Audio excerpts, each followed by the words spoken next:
Good morning, adventurers. I am Brandon, And I'm Logan. and welcome back to another roll call, where today's episode we'll be talking about what makes a hero versus what makes a human.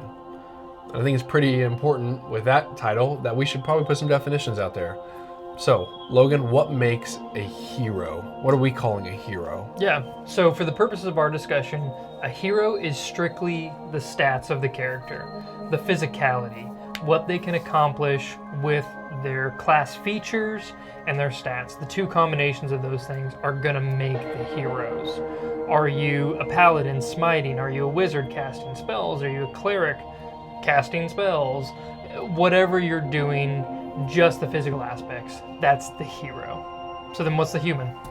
Okay, so the human would be kind of the opposite of that. The human is the character that they have all that same part as a hero, but they also add in a motivation behind the face. They add in a flaw or weaknesses. They have things that are relatable that you or me can all see ourselves having trouble or problems being. So those are two things. So that hero being,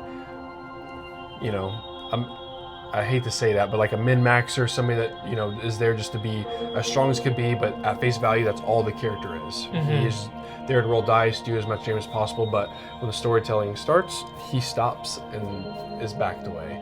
And then a human is somebody that, still great and excels in battle in a different way, perhaps, but when the role-playing comes is when that character comes to life and that story comes to life. Yeah, absolutely. And I think that's the key part there is bringing the story to life itself. The hero is only going to be there to roll dice. And don't get me wrong, I love rolling dice just about as much as anybody else out there. But it's a tabletop role-playing game. So the role-playing has to be just as crucial as the tabletop playing, right? So playing the human, having flaws, having something to make yourself relatable, like your character relatable to not only you, to the DM, but the other players, that's what's going to give you the best story at the table, right? Yeah, and I think kind of our motivation behind this discussion that we were talking about was role-playing's tough. Not everybody wants to be an actor. Not everybody is somebody that it's been a thespian their whole entire lives, and this is what they look forward to, because they didn't quite make it on Broadway. But like, if you can help lead yourself in the steps to, kind of give yourself the role-playing edge. So, if there's something that you've designed in your character that is a flaw, that helps discussion starts at the table, and you have to start talking about this because, big bad guy killed your mom and dad. Well, now it's a direct implication to our storyline, right? Like, this happened. We need to talk about it, or give me another good example that would help a good weakness or a flaw of a character. So a good weakness is, for instance, just having a vice. If Yes. if your character has something that they just cannot get past, and it doesn't have to be like a crazy addiction. Maybe their vice is collecting weird trinkets, right? And so they become like a pack rat. Yeah. That's a fun little character right there that over the course of the campaign is going to evolve slowly. Yeah. You start off with just a backpack, and the next thing you know, you have like this whole conglomeration of some kind of crazy pack mule going on behind you. Maybe you have to hire a pack mule. It becomes a story element at that point, and it was just something goofy, right? Yeah. But then if you wanted to get more serious, maybe your character has a vice. Maybe your character has to have something, a drug or alcohol to make them who they are, to be able to play the hero. Maybe they need that. They need that bravery. We've seen that in popular media all the time. Sure. And that makes the character, again, relatable. Yeah. Because even if you do not have that flaw, you see them as having a flaw. They're not perfect. There's something there that feels very human, right? That's all this is about, is being human, being relatable in the role playing, and the fact that it's just going to come naturally from that. Right. And I think if you can when you're brainstorming that next character and you know, it's for the most part, you know, it's easy to pick the class. It's easy to pick the species or race. Like those come easy, and sometimes it's what can I do to make my character, you know, stand out from my past ones, you know. And if you sit down at the table, you're like, okay, what is something that I see that's relatable, that is a weakness that I can draw in and pull to this table, maybe something's new we've never dealt with. You know, those are the things that when you're sitting around the table, I think the weaknesses just help bring out role playing, because it gives the character something to speak about, and in the long run, that weakness, that doesn't have to be a weakness forever. The weakness can become a triumph, and it can become something that you overcome, and character growth. It just leads more into that role play even down the road. Yeah. Oh yeah, absolutely. And on top of that, I had a train of thought and it just went right out the window. Sure. You know, that's a flaw of itself. Yeah. And I think that was exactly where I was getting at is I have a history of putting myself into my characters, right? So some of my most favorite characters are characters that are one aspect of myself that I wish I was better at. When I built those characters, I didn't think about what their flaws would be. The flaws came from just role-playing around the table.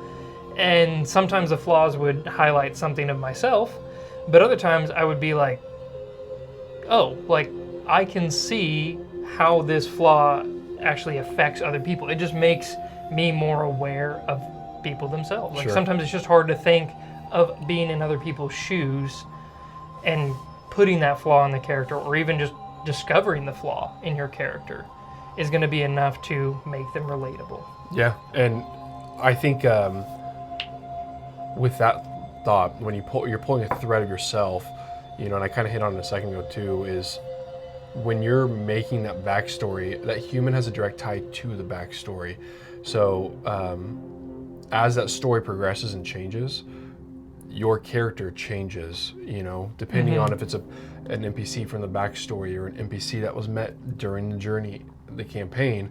If something happens, you know, there's a direct tie to the story, and your character feels that pain or that sorrow or that fortune. You know, something good could have happened, and it could go both ways. Your DM's going to love you for that aspect right there. Yeah. Because if you are invested, if you're having a character that is affecting the story around them, that means NPCs are going to mean a lot more. You're going to build connections to NPCs, whether you love them, whether you hate them, indifferent, whatever. You're going to build relationships with your fellow PCs. So whenever something happens to them, it's going to impact you more because you've built that relationship there. Yes. And then again, because you started to build relationships in this world, you're now invested in the world, and what's the DM going to do? Love that. Yeah. Absolutely love that.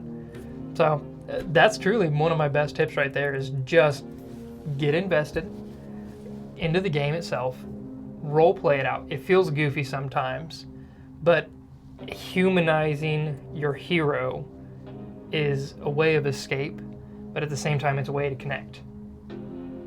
Yeah, and I think that with that point, when you're doing that around the table with a group of friends, you know, those group of friends are also people that will help humanize your character. They are the ones who are going to humanize it. Like the DM's there to facilitate the story, albeit, but you know, the party members, they are the people that they should be able to move the campaign. They move the story. Those are the people that you will be telling a story with. So how they change and how you change with them through that campaign, that's, you know, where you are able to pull on each other's strengths and weaknesses. And it gives you just a little bit of time to have those discussions and reflect on that day of like what happened, you know. When we were talking earlier about this, we talked about, okay, yeah, you know, it's those times when you go down in combat, especially if you're playing like pre-2014 rules, where a healer's rule was to just get you back up, you know. Pop you back up. Bonus action healing word at the last moment. Yeah, and it's like, you know, you could go down several times, and how that going down looks could be different for every campaign. But if it's a horrific, tough one, you know, and maybe your character does die, gets brought back to life with a quick revivify, how does that affect your character? You know, at the end of the day, when the party members are talking, that's such a, I mean, those are the good moments where you can just like allow that human element to show through, you know? Yeah. Heroes die and come back to life. Humans don't. Yeah. And so that does start to stretch that line of, well, I came back to life, I'm a hero, right? You can certainly play both. Obviously, your human is going to have the physical aspects, the traits, but it's going to make your character actually relatable to be able to stop and go, oh my goodness, what did we just go through?